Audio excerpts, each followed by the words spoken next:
Well, Al Johnson's opened in 1949. It started out more as a diner-style restaurant. What you see today is much different than when it was then. The Swedish fare was from his mother and his father. They helped with the cooking back then.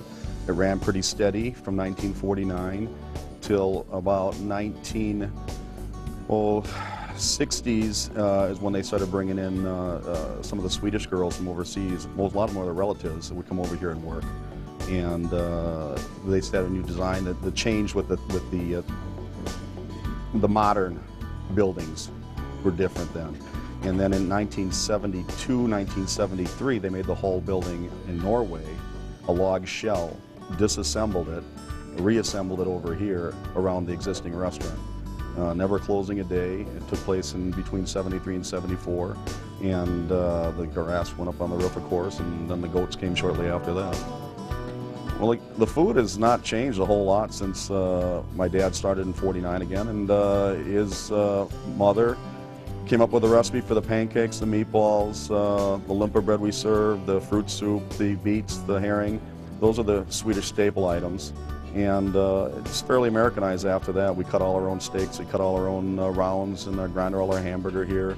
All our sandwiches are served on our traditional Swedish limpa bread. You can get a little bit of everything here. You can get American cuisine, and Swedish cuisine, what you find in a diner, what you find in fine dining too. I think all along it's been the service and the quality. You know, we were very busy well before the goats, well before the Swedish design. It was still Swedish and Scandinavian, the food was, but I think a lot of it had to do with just Al, his personality, his hard work ethic, and it rubbed off on everybody that worked with him. You know, we'll say it's the goats, but back then it was really the girls that would meet you out front, and then they would wait on you back here, and it's true. I believe it is to this day. It's still that. It's the quality, the service, and a lot of the people around here.